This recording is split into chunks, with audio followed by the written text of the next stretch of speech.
వారసత్వంగా తీసుకొని బాధ్యతగా భావించి మొన్న జరిగిన ఎన్నికల్లో కూడా మన పార్టీ మన ప్రభుత్వం రైతులకు 2 లక్షల రూపాయల రుణమాఫీ చేస్తామని చెప్పి 15 ఆగస్టు నాడు ఏ విధంగా అయితే దేశానికి స్వాతంత్రం వచ్చిందో రైతులకు కూడా రుణాల నుంచి విముక్తి కలిగించి స్వేచ్ఛను ప్రసాదించి 25,50,000 మంది రైతాంగానికి 21,000 కోట్ల రూపాయలు ఈ రాష్ట్రంలో రైతు రుణమాఫీ చేసిన ప్రభుత్వం ఏదైనా ఉన్నదంటే అది ఇందిరమ్మ రాజ్యం ప్రజా ప్రభుత్వం. అందుకే ఈరోజు ధైర్యంగా మనం రైతుల దగ్గరికి వెళ్ళగలుగుతున్నాం. అదే కాదు, మొదటి విడత రైతు భరోసా 7,625 కోట్ల రూపాయలు రైతుల ఖాతాలో వేసి రైతులకు రైతు భరోసా కార్యక్రమాన్ని మనం అమలు చేయడం జరిగింది. ఇదే కాదు, మొదటి సంవత్సరంలో ఈ రాష్ట్రాన్ని పట్టి పీడిస్తున్న నిరుద్యోగ సమస్యను పరిష్కరించడానికి తెలంగాణ రాష్ట్ర ప్రభుత్వంలో మొదటి ఏడాదిలోనే 55,143 ప్రభుత్వ ఉద్యోగాలు ఇచ్చి ఈ రాష్ట్రంలో ఉన్న నిరుద్యోగ సమస్యను పరిష్కరించడానికి మన ప్రభుత్వం తీవ్రమైన కృషి చేసింది. ఈరోజు దేశంలోనే ఏ రాష్ట్రం ఏ ముఖ్యమంత్రి చేయని విధంగా మన ప్రభుత్వం మన నియోజకవర్గ ప్రజల ఆశీర్వాదంతో ఈనాడు తెలంగాణ రాష్ట్రంలో 55,163 ప్రభుత్వ ఉద్యోగాలను ఇచ్చి నిరుద్యోగులను ఆదుకున్న ప్రభుత్వం మన ప్రభుత్వం అని ఈ సందర్భంగా నేను తెలియజేయదలుచుకున్నా. ఇదే కాదు, ఈనాడు ఈ రాష్ట్రంలో వ్యవసాయానికే 24 గంటలు ఉచిత విద్యుత్తు కాదు, పేదవాళ్ళ ఇళ్లకు కూడా ఉచిత విద్యుత్తు ఇవ్వాలని ప్రతి పేదవాడి ఇంటికి 200 యూనిట్లు ఈరోజు ఉచితంగా విద్యుత్తును సరఫరా చేస్తూ 50 లక్షల కుటుంబాలకు ఈనాడు ఇండ్లలో కూడా పేదవాడి కళ్ళల్లో పేదవాడి ఇంటిలో వెలుగులు చూడాలి, పేదవాడి కళ్ళల్లో సంతోషాన్ని చూడాలి అని ఈనాడు మనం 200 యూనిట్లు పేదవాళ్లకు ఉచితంగా ఇంట్లలో కరెంటు ఇస్తున్నాం. ఇదే కాదు, ఆడబిడ్డలు కట్టెల పొయ్యితో కష్టాలు పడుతున్నారు. ఆనాడు సోనియమ్మ మీకు దీపం పథకం ద్వారా గ్యాస్ పొయ్యి సిలిండర్ ఇవ్వడమే కాకుండా 400 రూపాయలకే సిలిండర్ ఇచ్చింది. కానీ కేసీఆర్ మోడీ గారు అధికారంలోకి వచ్చి 400 రూపాయల సిలిండర్ను 1,200 రూపాయలు చేసింది. అందుకే 1,200 రూపాయలతోనే ఆడబిడ్డలు కష్టపడుతున్నారని ఆలోచన చేసి మనం 500 రూపాయలకే సిలిండర్ ఇవ్వాలని ఈనాడు తెలంగాణ రాష్ట్రంలో 50 లక్షల కుటుంబాలకు ఆడబిడ్డలకు 500 రూపాయలకే సిలిండర్ ఇవాళ ఆడబిడ్డలకు ఇస్తున్న రాష్ట్రం ఏదైనా ఉందంటే అది తెలంగాణ రాష్ట్రం అని చెప్పి ఈ సందర్భంగా నేను గర్వంగా చెప్పదలుచుకున్నా. ఇదే కాదు, ఆర్టీసీ బస్సుల్లో ఆడబిడ్డలకు ఉచిత ప్రయాణం. ఆనాడు అమ్మగారి ఇంటికి పోవాలన్నా ఏదైనా ఆలయాన్ని సందర్శించుకోవాలన్నా ఆర్టీసీలో ఆడబిడ్డలకు టికెట్ కొనాల్సిన పరిస్థితి. ఈనాడు ఆ పరిస్థితి నుంచి విముక్తి కలిగించి రాష్ట్రం నలుమూలల ఎక్కడి నుంచి ఎక్కడికైనా ఆడబిడ్డలు ప్రయాణం చేయదలుచుకుంటే ఆర్టీసీ బస్సులో ఉచితంగా ప్రయాణం చేయొచ్చు.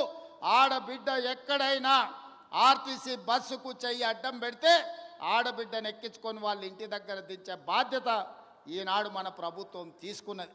అందుకే ఈరోజు రాష్ట్రం నలుమూలల దాదాపుగా 120 కోట్ల మంది ఆడబిడ్డలు ఈ 13 నెలల ఆర్టీసీ బస్సుల్లో ఉచిత ప్రయాణం చేస్తే దాదాపుగా 4,000 కోట్ల రూపాయలు ఆర్టీసీ కార్పొరేషన్కు రాష్ట్ర ప్రభుత్వం చెల్లించడం జరిగింది.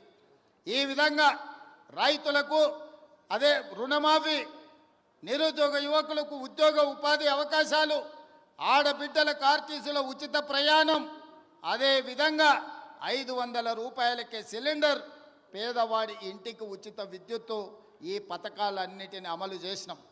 ఇవి సరిపోతాయా అంటే సరిపోదు, పేదవాడికి ఇంకా ఆదుకోవాల్సిన అవసరం ఉన్నది. ఆ ఆలోచనతోనే గతంలో రైతు భరోసా 5,000 ఉంటే 10,000 రూపాయలు సంవత్సరానికి ఉంటే ఈసారి ఇంకా ధరలు పెరిగినాయని ఈనాడు రైతు భరోసా పథకం కింద ఎకరాకు 12,000 రూపాయలు సంవత్సరానికి ఇవ్వాలని ఈరోజు ఆ కార్యక్రమాన్ని ప్రారంభించినాం.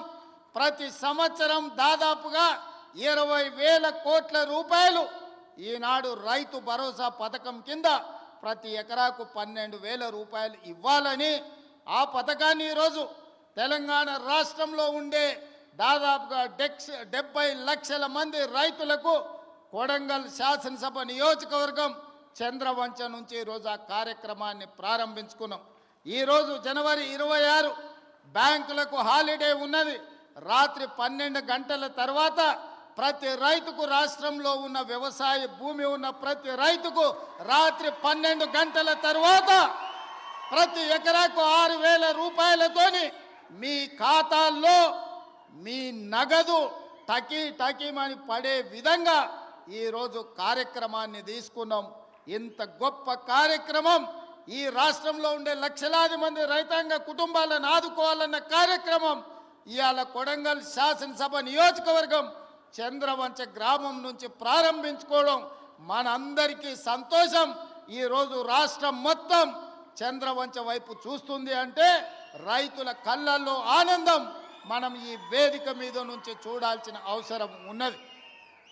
అదేవిధంగా పేదలు, నేను పాదయాత్ర చేసినప్పుడు సమ్మక్క సారలమ్మ జాతర నుంచి ములుగు నియోజకవర్గంలో పాదయాత్ర మొదలుపెట్టి ఆ రోజు ఖమ్మము, వరంగల్, ఆదిలాబాదు, అదేవిధంగా నిజామాబాదు, కరీంనగర్ ఈ ప్రాంతాలలో తిరుగుతున్నప్పుడు తండాలలో, గూడాలలో, మారుమూల పల్లెల్లో పేదోళ్ళు వచ్చిండ్రు. వాళ్ళందరూ అడిగినరు, సార్ భూమి ఉన్న వాళ్ళకే రైతు భరోసా ఇస్తున్నారు, భూమి ఉన్న వాళ్ళకే ఉచిత కరెంటు ఇస్తున్నారు, భూమి ఉన్న వాళ్ళకే అన్ని చేస్తున్నారు, భూమి లేని మాలాంటి పేదలను మీరు ఆదుకోవాల్సిన అవసరం ఉన్నది, మా కష్టాలు తీరవండి అని భూమి లేని పేదలు వచ్చి కలిసినారు. ఆలోచన చేసినాం, మంత్రివర్గంలో చర్చించినాం. అందుకే ఈనాడు భూమి లేని నిరుపేదలకు ఉపాధి హామీ పథకంలో పనిచేస్తున్న వాళ్లకు ఖచ్చితంగా సంవత్సరానికి 12,000 రూపాయలు ప్రతి కుటుంబానికి ఇవ్వాలని ఇందిరమ్మ ఆత్మీయ భరోసా కార్యక్రమాన్ని ఇవాళ చంద్రవంచలో ఈ గ్రామ పంచాయతీలో ప్రారంభించుకున్నాం. దాదాపుగా ఇందిరమ్మ ఆత్మీయ భరోసా కార్యక్రమం 10 లక్షల కుటుంబాలకు మేలు జరగబోతుంది. ఇవాళ భూమి లేని నిరుపేదలను, ముఖ్యంగా దళితులను, గిరిజనులను, ఆదివాసులను, బలహీన వర్గాలను ఆదుకోవడానికి పథకం తీసుకొచ్చినాం. వాళ్ళ ఖాతాలో కూడా సంవత్సరానికి 12,000 రూపాయలు వేయబోతున్నాం. వాళ్ళ నగదు కూడా రాత్రి 12 గంటల తర్వాత బదిలీ కాబోతున్నదని చెప్పి నేను ఈ సందర్భంగా తెలియజేయదలుచుకున్నా. అదేవిధంగా ఇందిరమ్మ ఇల్లు, పేదవాళ్ళకి ఇందిరమ్మ ఇల్లు అనగానే డాక్టర్ వైఎస్ రాజశేఖర రెడ్డి గుర్తొస్తాడు. ఆనాడు 2004 నుంచి 2014 వరకు ప్రతి పేదవాడికి ఇల్లు లేని ప్రతి వాడికి ఇల్లు కట్టుకోవడానికి ఆనాడు ఇందిరమ్మ ఇల్లు ఇచ్చినాం. 2004 నుంచి 2009 వరకు, 2009 నుంచి 2014 వరకు నేను గురునాథ్ రెడ్డి గారి ఎమ్మెల్యే